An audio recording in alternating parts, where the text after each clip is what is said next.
Eh ngayon, syempre, ang plano ko, tatapusin ko yung term ko, di ba? Hanggang 2020. So, God, I need 7 years. Di ba? I need 7 years. Kasi kung wala ng purpose yung buhay ko, di dapat patayin na ako, di ba? Tsaka natutuwa naman ako, first time, maraming nagdasal sa atin. So, ang katotohanan natin ay barado kasi mga mucosa nasisira ay kaya dumudugo siya. So, hindi lang mahihirap ang nagsasuffer sa mahirap na healthcare, pati pala mayayaman. Yung mga biopsy natin, 1-month result, ang dami mali result sa atin, positive, tapos dito negative. Iba talaga kasi technology eh.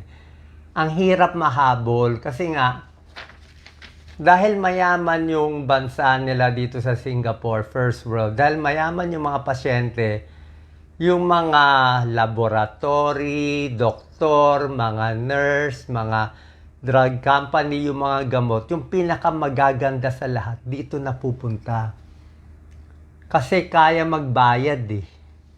Kumbaga sa mall, ito yung pinaka-rustans or yung pinaka-high-end. Let's say SM yung pinakamalaki.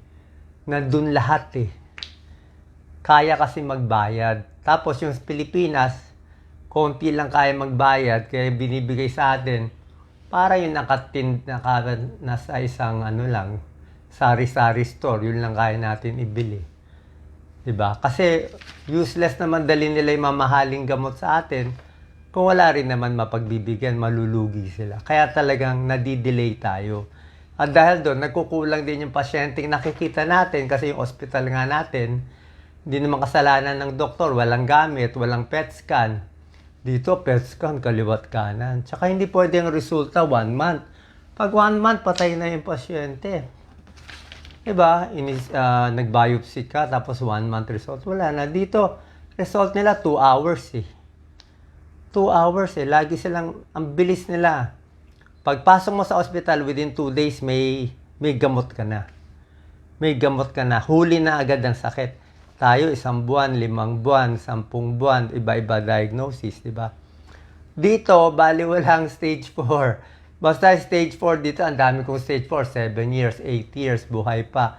Oh, parang it's just a number na lang yung stage 4. Pag natamaan mo yung tamang gamot, lalo na ngayon, pinadala pa yung dugo ko for targeted cell therapy. Ang ganda pala nun, no? So, titingnan yung dugo mo kung meron kasi baga sa ang mga doktor ngayon, meron sila parang 500 na bala. Pero yung bala, hindi mo alam kung effective sa'yo. So, kung nagkataon, yung bala na yon ay swak sa gene mo, pinanganak ka ito ang gene mo, magsuswak, swerte ka. Kaya ang gene ko nga XYZ, tapos may bala dun sa XYZ, tsamba. So, meron ako isang ganung gamot. So, bakit tayo gumaling? Hindi natin alam. Baka sa gamot, pero sa tingin ko sa dasal. Pero sabi ng doktor ko, dasal daw to eh. Hindi daw siya nakakita ng ganito kabalis. Usually kasi sarcoma, walang ganong mga bagong gamot. Kaya takang-taka siya. Yun na, sinabi ko, maraming big problem sa atin talaga. God's will ba to nangyari? Sa tingin ko, miracle to. Anong miracle pa ba to? Diba? Malay ko ganito mangyayari sa akin. Ready na nga ako mag-retire eh. Diba? Tsaka syempre, salamat sa lahat na nagdadasal. And, ang malaking problema natin talaga sa bayan, kita mo naman gulo-gulo eh. Diba? So, I'll just try my best. So, bakit tatakbo? Ito lang mission ko.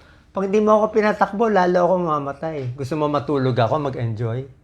Hindi nga ako ganung tao. Hindi nga ako swapang eh.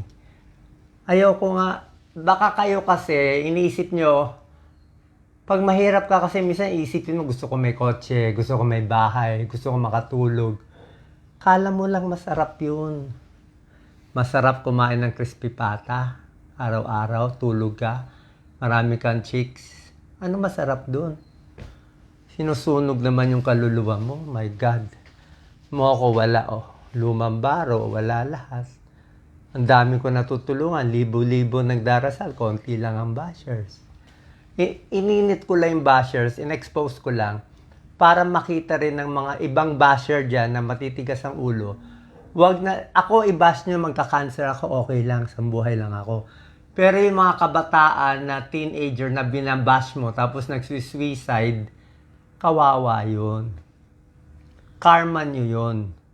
Pag yung iba binash mo na wala namang kasalanan, na kapwa mo high school, tapos nagpakamatay yung lalaki o yung babae, karma mo yun eh. Pagsisisihan mo yun sa, ay natin sabihin sa impyerno, pero pagsisisihan mo. Kaya huwag ka na nga mag-bash. Kaya sinabi ko, bashing, papahina yung immune system, pwede magkaroon ng maraming sakit. Diba?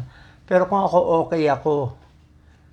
Okay? So, yun lang po. Kung ano lang dadalhin sa atin ng Diyos, kung tuloy-tuloy tayo sa good news, the good news. Pero syempre, maraming salamat. Iniisip ko nga kung paano natin gagawin to. Inaaral ko nga. Syempre, pagpapagaling ko, ipapanalo natin to, at ako talaga, ang kakaiba sa akin, sana maintindihan nyo, wala akong campaign funds. Zero. Hindi ako tumatanggap ng pera. Yun ang pinaka-honest sa lahat. Yun ang pinaka-lakad ni Jesus Christ.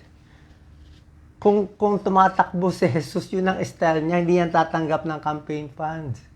Isipin nyo lang, hindi ko alam ba't hindi nyo maintindihan na ang isang kandidato na tumanggap ng 5 million, 10 million, 50 million, 100 million, imposible maging independent yun.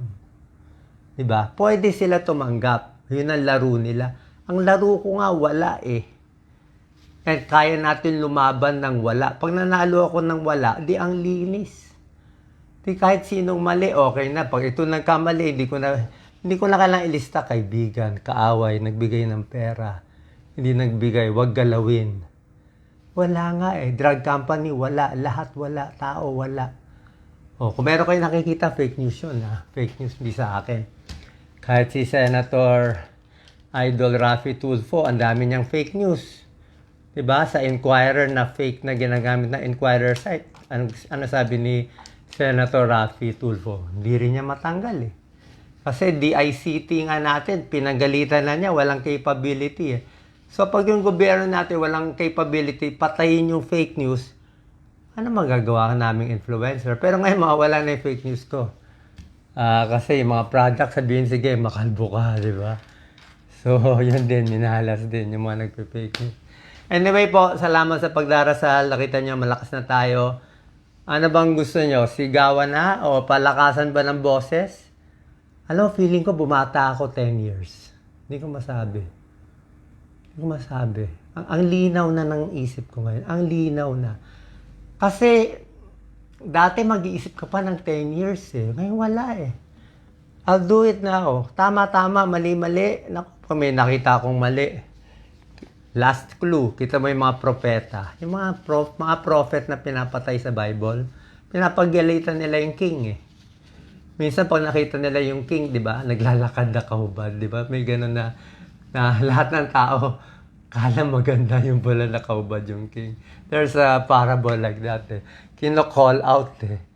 Pero dapat sa tingin ko sa atin, makita natin sino tama, sino mali, sino matino, sino hindi matino, nasa sa inyo po.